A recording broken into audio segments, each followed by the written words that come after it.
into the shadows, truth in disguise, where justice walks a line and innocence lies. Twisted tales in every breath, with whispers of life and the scent of death. Murder, mystery, and mayhem, laced with morality.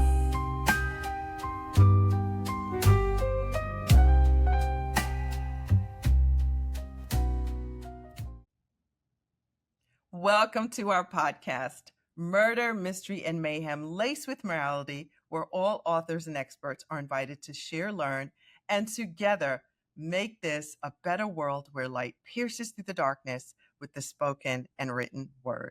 Well, I am super excited about my guest today. I usually say I'm excited, but today I'm super excited because I've got double trouble in the best way possible. And my guests are Anthony Lee Adams and Christina Adams. And I was able to meet them through their fabulous publicist, Trisha Hedman. So thank you, Trisha. I'm really excited about these wonderful guests. So let me just give you a little bit of background. I'm not going to have near enough time to delve into all that they do and have done and have accomplished. But here's a little snippet. They write under the pen name of A.C. Adams, which is super cool because it's A.C., right, for their initials, and they're just this one author. So their new book is called Chasing Shadows. It's a pen name for both of them. But other than that, they've done so much in their lives. They've written and produced for all the letters, including ABC, OWN, and is it The Amazing Race? The Amazing Race is on CBS, yeah. The Amazing Race is on CBS. So they're writers, they're producers, they're developers of film and television projects. And they're based in La Jolla, California. So you're really going to want to lean in to hear all of the wisdom that they have to share with us. And in addition to that, Anthony is a musician. He writes music, y'all. I mean, I'm getting the full package here. Like, this podcast could easily be like 2-3 hours. But I know no one has that kind of time, so they're just going to have to come back. Before we were just strangers, now we're family. And so when you come back, you're fam. But welcome, welcome, Anthony and Christine. I'm so glad you're here. We're happy to be here. Thanks, Katherine. It's a pleasure. For inviting us. Yeah. So with all that you had going on, what made you write this book? Well, the book was inspired by a true life mystery. My father, when I was in my 20s, left and we didn't know why. And so I was right before I met Anthony, and we decided to uncover the mystery of his secret life. And that was what, over the years, traveling around the world, finding out what we could, following little breadcrumbs.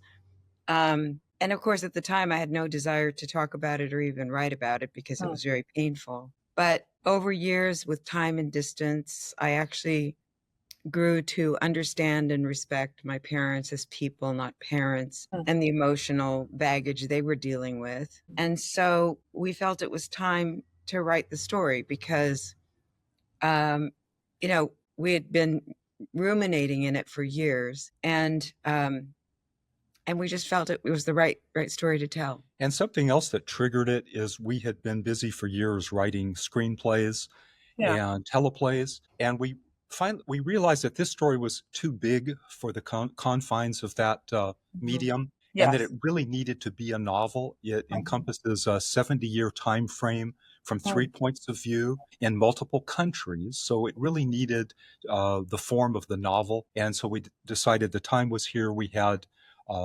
researched it thoroughly, and we had all the information that we needed to write the book. And so we decided to plunge in and hit the ground running, wrote 7 days a week until it was done. Oh my goodness.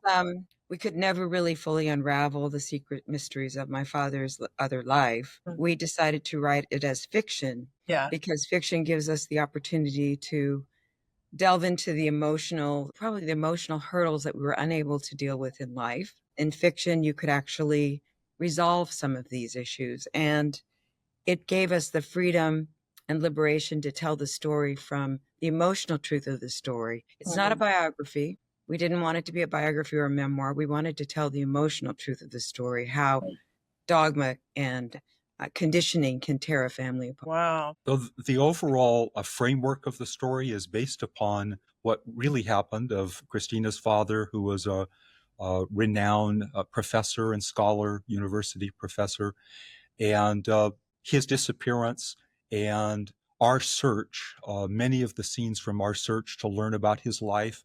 We got little bits of knowledge from his published works, where he was at different times. The whole time he was teaching, he would go on sabbaticals to foreign countries. We interviewed his colleagues and friends, people we could find. But it was a pretty awesome, inspiring adventure. But we decided that the best way to tell the story was to tell the story as a novel. So we wrote it as Chasing Shadows. And many of the things were secrets in the family, a lot of family secrets here, including with Christina's mother, who had her own traumatic childhood and was keeping a lot of secrets as well. But as we found out more and more about what the truth was, all that we could find out about Christina's father, it brought Christina and her mother much closer together in real life, which also happens to the fictional characters in the novel. Wow. So how did you handle writing one book together? Did you take turns writing different chapters? Did you take over different characters? How did that work? We have a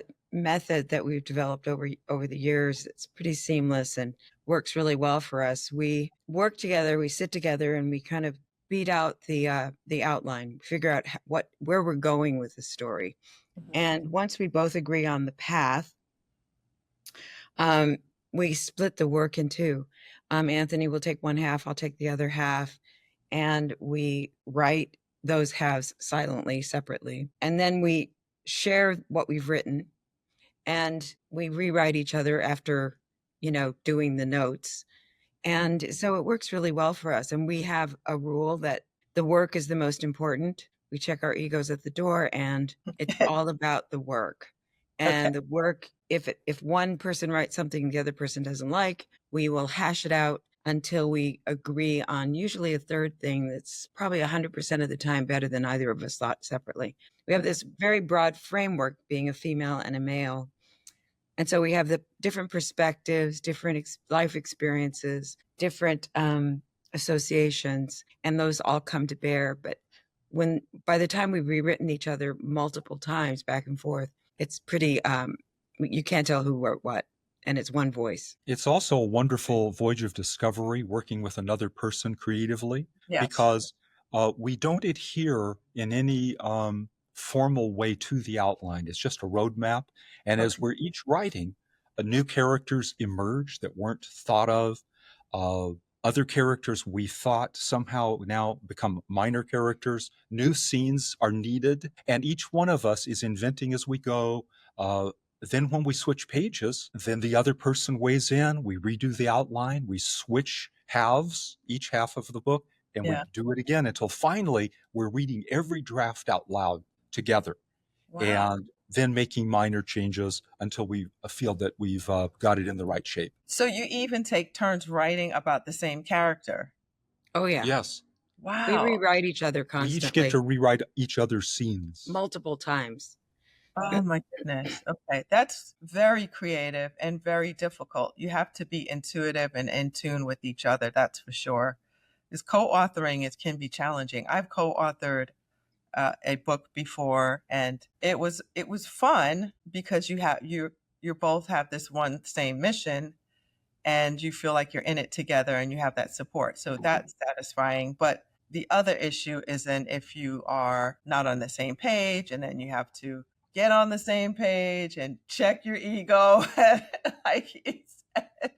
So we're very lucky. We like each other, and and we respect each other. And I think that's one of the reasons it works so seamlessly. It's not like we will get our hackles up and defend our position. We just go, okay, what bothers you about this? And he says, what bothers him about that? And I listen, try to keep an open mind, and vice versa. And so it really works best, because if something is bothering one of us, there's probably a a choice, a better choice for that scene or a better direction for that particular character. Yeah. So it works really well for us. I also like that you are not married to the outline, that you give room for your characters to develop and for other characters to emerge and different plot twists to happen, because that way the reader doesn't see it coming, because we never saw it coming. So Yeah, sometimes a small character that we just thought would only play in this one scene and served a valuable purpose there. Suddenly that character has some other ideas.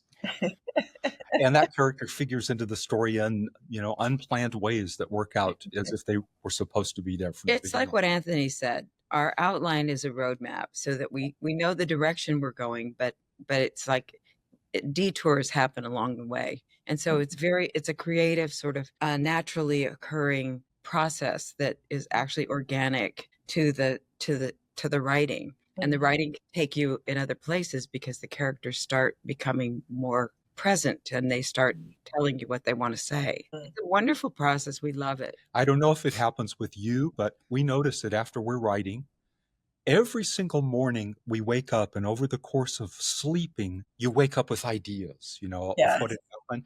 Things come to you, new scenes come to you, new lines of dialogue, new positioning, reordering of scenes. Somehow your brain is still creatively working while you're asleep. So It's very true. often in the morning, we come in, hey, we have And new over ideas. coffee, I've got this great idea. Yeah.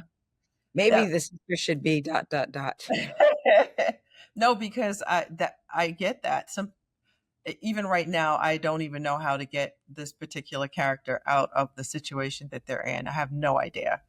And like you said, I'll go to sleep not knowing what's going to happen. And then the next day I'm like, oh, I figured it out. I dream about my characters. It's very intense. Now, how long did this whole process take you? Well, what's fascinating, because it is inspired by true events, the process of researching it took years. I mean, it just happened when I was in my 20s, but we never conceived of it at the time. I just wanted to know the truth about why my father left. But we never conceived of it at the time as something we would write about or a novel we would turn into. So that part, it just kind of ruminated with us for decades. The story grew out of the search, at first when he vanished and said that he didn't want to see Christina or his sisters ever again. Her sisters. Wow. That he had a new life and could, after being a super dad. And I wanted to meet him because we had just gotten married. Christina managed to track him down, to get him on the phone and say, I just got married. I'd love for you to meet my husband. We wanted to fly out and see him. And he said, what, you would... He said, don't come. You won't be welcome. You're not welcome in my life anymore. And what's bizarre about, Anthony and I questioned the whole thing for so long because he was, as Anthony said, a fantastic father. He was a wonderful dad. He would take us every summer to all the national parks. We'd go camping and hiking and swimming in mountain lakes and just fun, packing picnics, and he was a great dad. And then this just complete about face was a little unsettling. So we, fortunately, if it had happened when I wasn't with him, I think, God sends you the right people at the right time. Yeah. Anthony said, I'm all in. I'm going to help you figure this out and understand what happened, because it was devastating. I didn't want to talk about it, of course. I break into tears every time I talked about it. But the writing of the book was so cathartic because we learned so much over the course of the research. And then in writing the novel and fictionalizing my family's story, it was like liberating. My sisters even said they felt liberated by reading our family's story in this fictionalized version. Obviously, we couldn't tell everything. And as I said, it's not a biography, but or any kind of memoir. But it was really liberating. It's surprising how fiction can do that for you. And every little bit of research would provide a nugget of knowledge that would lead us to the next step. We started locally by speaking with his colleagues, his students, his assistant at the university. We then found out that from his writings, that where he would go to lecture, he went to many foreign countries, he spoke many languages. And we would go, for instance, we found out that he was in Canada, in Montreal. We went up there. We tried to talk to people. We found out that he was in Ireland. He was in Italy. And every single one of these trips, we found out more and more mysteries. But to answer your question, when we decided to write it as a book, I would say it took us about a year to write it. We would get up early every morning because I have a full-time job, and we would write every day, and a little over a year, and then we met the publishers, and it took about a year for that process. So all told, I'd say about 2 years. Wow. Okay. So did you have it traditionally published, or did you go through self-publishing or indie publishing? We did a hybrid indie publisher. Mm. And we did that intentionally because we didn't want notes. We've worked in television long enough to know how people can meddle in your work, like a lot. And since this is not something we're hoping to make money on, I mean, I hope we make money on it. It's not, but we're making our money elsewhere. Right. We wanted to have this story be told because it's personal. We wanted the story told as we felt the story should be told. We didn't want notes. We wanted a lot of creative control. We wanted creative control over the cover art. Any traditional publisher, they basically take over, and it's a years-long process. And we didn't want to go that route. We also wanted to own the intellectual property because as filmmakers, we wrote the book in a very cinematic way. And we think it has a lot of potential as a film or a series. In fact, we made a book trailer so that people can get a sense of how that is, which is on our YouTube channel.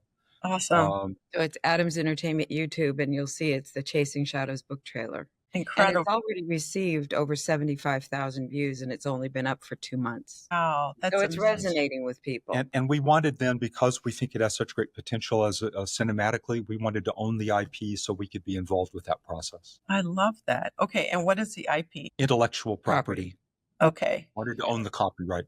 Excellent. Right. We want to make sure I am really open to all of our listeners. Some of our listeners are aspiring. They have no idea what any of the acronyms mean. But what are your thoughts about this book? Do you feel like maybe this is going to just be a standalone, or are you trying to maybe build a body of work with connections between each book? Well, there is going to be a sequel to this book because although it is a standalone book, there is a very surprising development that happens at the end of the story. Okay. Which it ends with a cliffhanger.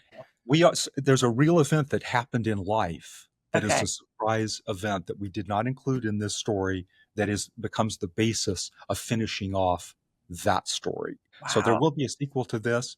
We have a number of other stories we plan to write as novels that are just standalone, but this work will have one more volume. Okay. And then how is it different to segue from writing screenplays and writing for TV or film and then writing a novel? It's much more enjoyable to write a novel. A screenplay is a blueprint, and you're discouraged from giving any kind of emotional content of the characters. That's supposed to all come from the actors.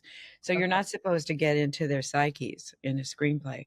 And in this one, we wanted to get into their psyches. There's 3 different people whose lives are torn apart in this story. And we wanted to get deep into their character and the things they experienced, the things they felt. So a screenplay tends to be a little more straight plot driven. And the directors and actors bring all that nuance to it. So we enjoyed it much more than writing screenplays. Of course, in a well-written movie, you can have a voiceover that can get in the character's head. But in this case, we had 3 points of view, and they had very complex inner worlds and landscapes. And so we wanted to be able to get into that detail. And we just love the process of being able to spread the story out to do that. And now, thanks to wonderful series that are being made with multiple episodes, I'm sure you've watched many of the great limited series that have come out in the past few years. Based on books. Based on books. Yeah. So now all the richness in the book, which you couldn't necessarily fit in a screenplay, 120-page screenplay, can be filled out in a longer filmed version. Yeah, yeah. I've interviewed several people who have written books or written series, especially series, and they've been optioned for film. Like some of them were picked up by Netflix and Hulu and what have you. And what's so funny is a few of them said, it was it was hard for me to even recognize my own book. Like, it's a screenplay writer took it and then they have to develop it into it's a completely different thing. And they said it was just bits and pieces that that resembled the book, but it was so different. It was shocking. So that was funny. Do you anticipate that happening? No, we anticipate writing it. Make sure Well, that also, doesn't happen. it's already written in a way that is really tailor-made Well, for we filming. wanted, since we're in the Writers Guild at WGA,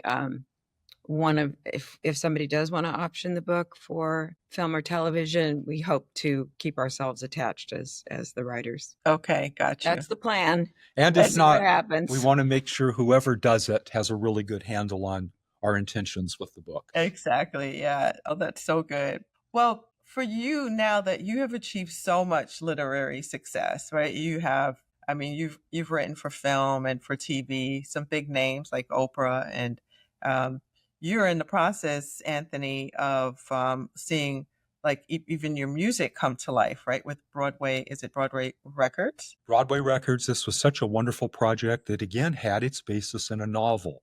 Mm-hmm. One of my childhood friends, Rex Pickett, wrote the novel Sideways that the Oscar-winning film was based on. And fantastic book. Rex is a wonderful writer.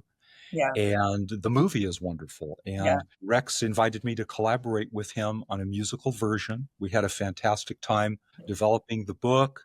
We co-wrote the lyrics. I wrote all the music. And Broadway Records released our concept album. It's available on CD and on Apple and Spotify, Amazon. And it's been really gratifying to hear people all over the world enjoy these songs. So the next step is to get it on its feet on stage. And we're in negotiations now for its first stage production at a regional theater. Hopefully we'll be able to announce the dates by the end of this year, but it's in the works. That's so exciting. Congratulations on that. He's a wonderful musician. He's an amazing musician. We actually started working together as songwriters. That's how we began our collaboration, was a song. Christina is a singer. Was a singer, not anymore. Okay, yeah. You still are. Anyway, I wrote lyrics for his music. Okay. Well, okay. I sing as well, not as frequently as I did, and I play the keyboard. I used to play for years for one of my churches. So I guess that's why we're kindred spirits and we get along so well. That's right. So my basic question was, with all of this success, is there more? Or do you feel that you've arrived, that you've hit the mark? Or are there other things that you'd like to achieve? I think we feel like we're just getting started. I love that. The problem is that I don't think you can make yourself unambitious if you are ambitious. We've tried to say, okay, that's enough. We don't need to do this anymore. But then we come up with another project. So it's hard to be an artist. You want to create. You can try to tamp it down, but it doesn't go away. We had a vacation planned, one to Hawaii and another to France, and we said we're not going to do any work on this vacation. So what did we do? We went to Hawaii and sat in our room on the bed looking out at the view, and we wrote all day on this book. And we did the same thing. I know. We can't stop. It's really terrible. And we keep like chastising ourselves. Okay, we got to go down to the beach. So we got there right at sunset so we could get a dip. Oh, gosh. Oh, yeah. We're crazy. I bring my work everywhere on vacation, like on a cruise. People like, on a cruise? Yeah. I'm watching the waves and I bring my work because it's something that drives you, and I feel called to it. And I'm like, don't feel sorry for me. Like, I am having a good time writing. Okay. Yeah. Oh, creativity is an addiction that no 12-step program can cure. That's good. That's really good stuff. So for you, what has so far has been the best way to market your material? What do you think? Well, what we like the best, we do some social media like, Facebook and Instagram, but what we really love is live interaction like what we're doing right now. Yeah. We love author events. We've been doing some events recently where We get to read from the book. We love doing readings, and we do questions and answers. Tricia is a fantastic moderator, and on the ones that we've done here in San Diego, she asks us questions, and then the audience does Q&As before the signing. So we love that. Yeah. In fact, on Monday, we're doing one with a great writers group in town called Writers Inc., where they get together every month and have live readings. So we're looking forward to that.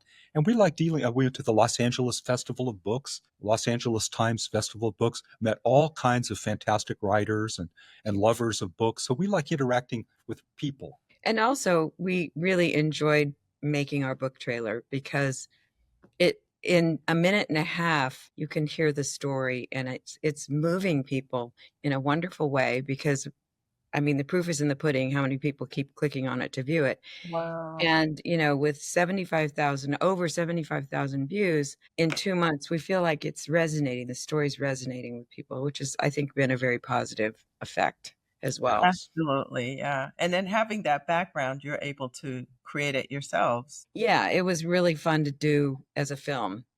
Oh my Working with a longtime editor friend of ours from Los Angeles. So it was really fun working as a team to put it together. Oh my goodness.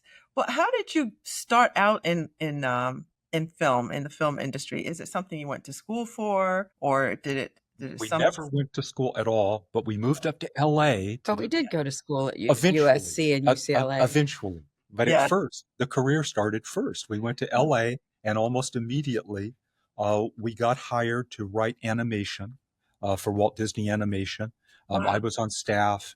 Christina started writing scripts as well. And then we did Hanna-Barbera and Filmation and some Jim Henson, Fraggle Rock, and other shows. Yeah. So suddenly, that's what kicked it all off. And then everything progressed from there. Wow. And it was the music. Did you also write music? No, those were the scripts.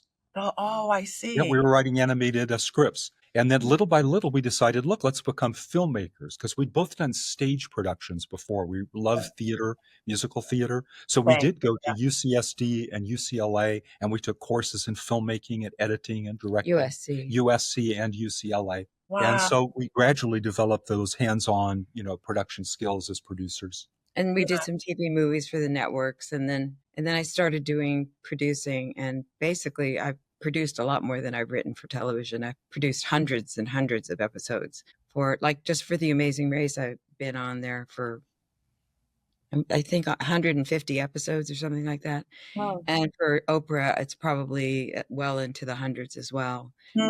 So I'm more of a producer when it comes to the television world than I am as a writer. We've written some. It's the other reason we liked the idea of the novel, because having written screenplays and having written for television, we knew how meddlesome it can be. And it's not that we are complaining. We've been incredibly fortunate, but it is not a smooth, seamless process. You get notes and you respond to the notes and more notes and respond to the notes. It's just a back and forth thing that can be tedious. But we love theater for the very same way. Theater, when you write, and we've had wonderful time doing live stage productions. We wrote 2 musicals, one called Primal Twang, The Legacy of the Guitar, which was like a live documentary on the history of the instrument with Grammy Award-winning talent. It's a scripted show. We filmed that, and it aired nationally on PBS. Then we did another one on the music of the 60s called Love In, a Musical Celebration, with the Broadway star Ben Vereen as host. Again, famous Grammy Award-winning artist in that. We staged them. We love putting them on stage, and we love filming that. That played on PBS as well. And now we're doing, Sideways. So we also love theater for the creative freedom it affords, as do novels. Yeah. And theater is so unique because every show is, even though it's the same play and the same script, every show is different. There are always different nuances. And I love theater. I've written plays. I always write a cameo for myself in every play I write. And every time I'm on that stage for different shows, it's a little nuance. Somebody might do something and it makes something funny. It's hard to explain, and it's quite addictive. It's alive. Every performance is different. And every night it's live in front of you. Yeah. It's a living organism. Yeah, it really is. So tell us, Christina, what does a producer do? Well, I have a specialty that I do for all of my shows, and that is I work with all of the third-party media that we want to tell the story. Like if we're doing a special with Stevie Wonder, I will get all the music from Stevie Wonder, personal photos from him of his childhood. And so, in other words, Oprah shoots, like, for example, we'll shoot the interview between her and whoever it is. Like we did the one with, Adele, and we did another one with the prince and princess. I can't think of their name right now. Kate, not Kate, the other one. Meghan and Harry? Yes, Meghan and Harry. We did a special with Meghan and Harry. Thank you. See, senior moment. Anyway, so we did that. And so all the material that we need to tell the story that we don't shoot, I handle that. I manage the music, the films. If we're doing a special with an actor, we're going to want to get clips from their history, from their acting history. And I negotiate with all the different studios to get what we need to tell the story: film clips, TV clips, news clips. I have relationships with all the news agencies. So that's kind of my specialty, and that's what I do. That's my job. But other producers do other things. I mean, but it's just that happens to be my specialty. Yeah, when we started out, we also made an independent feature film that Warner Brothers released on DVD, but that was one where we raised all the money. I directed, Christina produced, we did all the casting, we hired everybody, we sold it to distribution. So, and the same thing when we do the live theater events, we wear all the hats on those, because over the years it's been very useful doing those hands-on productions where we got to do all of the aspects of producing. It does teach you a lot, and it gives you a healthy respect for every role that goes into making a production successful, though. It is. It's there's a lot going on. So for you, going back to the book, what was the most challenging thing about writing a character that's the opposite sex? In our case, our team has a built-in male and female point of view. It is not challenging at all. We have the resident male and the resident female. Yeah. So you gave each other feedback.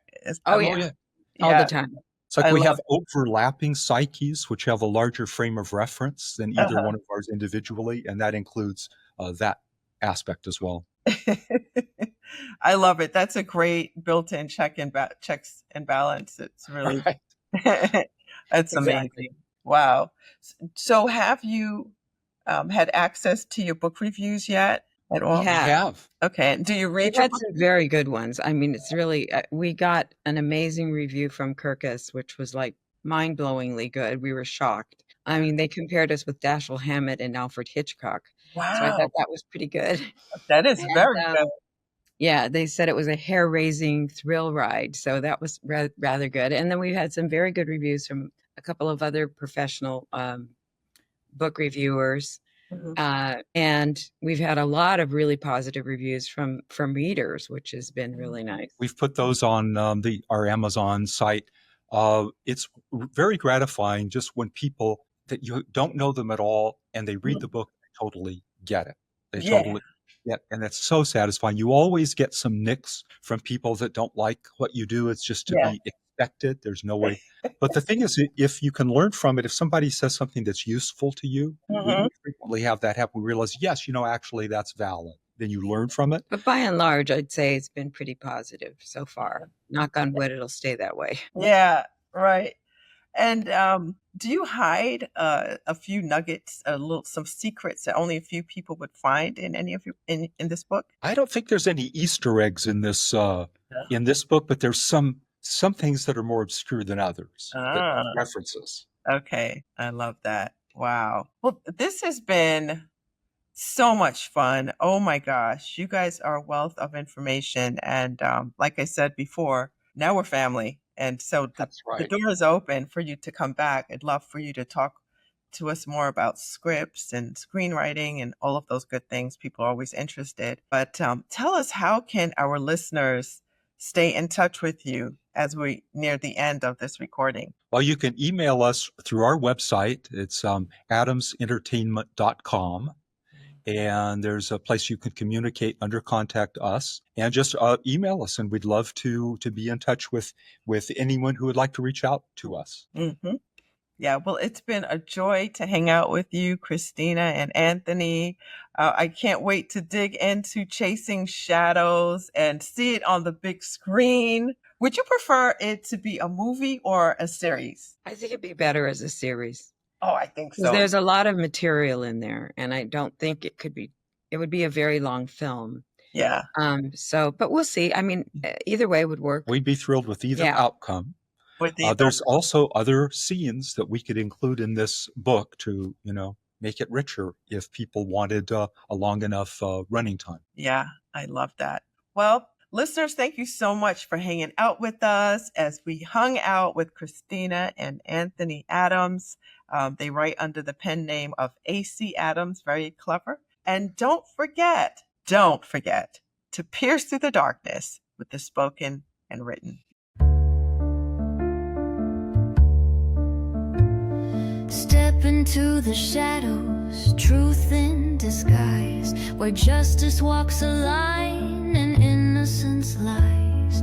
Twisted tales in every breath, with whispers of life and the scent of death. Murder, mystery, and mayhem, laced with morality.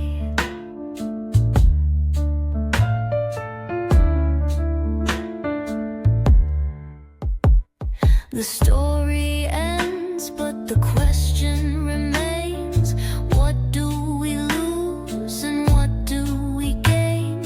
Truth's a mirror, cracked but clear. Thank you for walking through shadows with us here. Murder, mystery, and mayhem, laced with morality.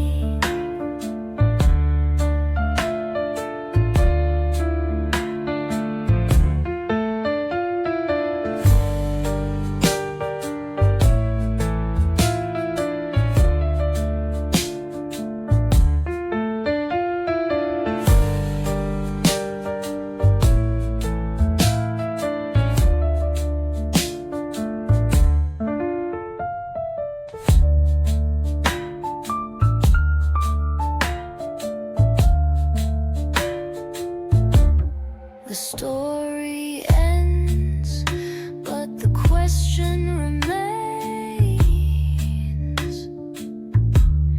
What do we lose and what do we gain? Truth's a mirror, cracked but clear. Thank you for walking through shadows with us here.